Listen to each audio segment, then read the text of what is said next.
step here is the color. I love these crayons because you can match your skin tone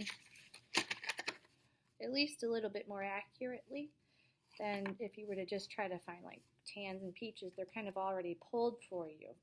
So I'm going to do a little combination like this on my skin. And I want to add my snowflakes. So the first big snowflake I want to make sure I'm doing is the one on my tongue. This one's important. You want to make sure it doesn't have to be super detailed, but, oh, broke my pencil. Oops. Remember guys, if you break a crayon, it doesn't mean it's useless. It means you have to not use one of the easier sides to use. All right. When I go to do my snowflakes, I like to do big, medium, and small. They don't all need to be the same size. In fact, that's kind of boring. And snowflakes are all different, as we know. They're unique and beautiful. So do me a favor, everyone, and make sure you do different sizes. Simple snowflakes like this. And then remember, we're going to add some splatter paint in there as well.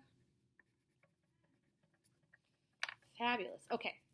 So the tongue, we can use our oil pasts, or we can use crayons, and we can also use colored pencils. I like to use colored pencils for this small detail stuff because I have a nice point.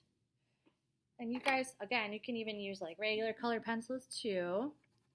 And for the tongue, it's kind of important we go with like a pink or a red, something like that to keep it realistic. And I'm trying to go around my snowflake because I still want it to be white. And then in the meantime, I also want to color in my tongue pink. And I want to make sure I'm taking my time and I'm making sure that my color is vibrant and I'm not just like coloring like this. You want to make sure you're pushing down and you're adding pressure to the piece of paper in order for that pink to show up on this kind of darker paper. All right, that's pretty good. Pretty fabulous. Okay. We can use colored pencils for other parts, but I love these crayons for our skin tones because we can use a couple different colors to match you specifically. Remember, not everybody's the same color.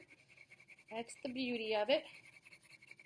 So I'm going to do a little bit of this tan color, and I might even layer in like a peach on top. Because even though it does give you a nice variety of skin tones, even then you're not exactly going to be that color. So layering colors is always nice. And I might even come in with a little pink and put some pink on the cheeks. So it looks like it's cold outside. It adds a little story to my drawing. So obviously a winter scene if it's snowing like this, but I also like to add my own personal touches as well. You don't want it just to be plain. Think outside the box. I know the instructions I give you are just kind of the bare minimum. After that, if you guys want to get creative, you want to add some stuff in the background, you want to do a cool t-shirt or sweater on your character here, please do that.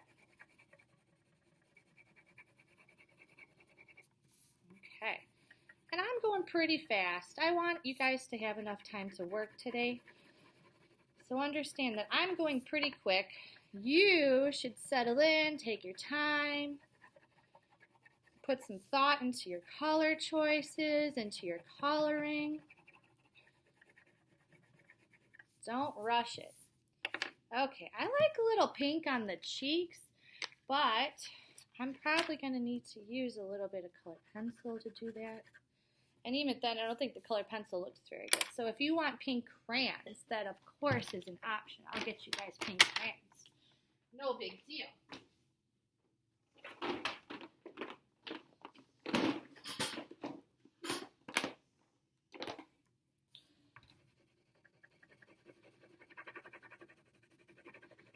And you don't have to do this. I'm just adding it because I think it's cute.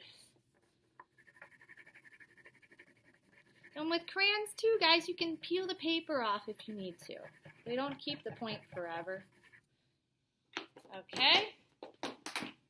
And then the mouth and the teeth. I'm going to get in there. I want to color my teeth white.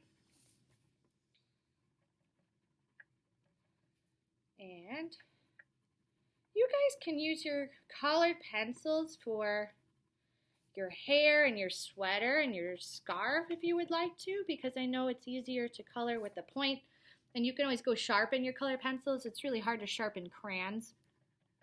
And if you have a white color pencil, you can use white to color in the teeth if you want to. Totally fine. And then here's kind of an interesting trick to make the mouth look more realistic. In mine, I like it to be dark around the outside. So I'm going to push down a little harder around the teeth area with my black. And then kind of lightly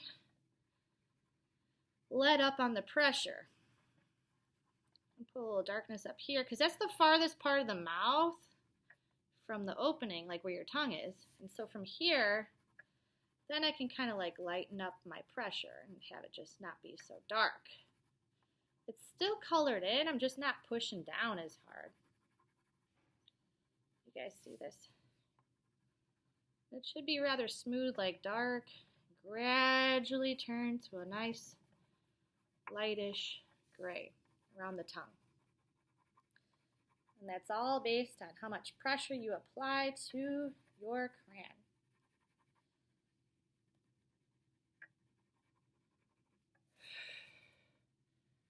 Super cute. Okay. I love this. And you can kind of use this to outline your teeth. Round them out if you want to. The teeth always look good if they're like stark white like this. Awesome. So now with the hair and the shirt, that's all up to you guys. Try to match it so that it looks like your hair. And obviously your sweater. And our final step would be the splatter paint.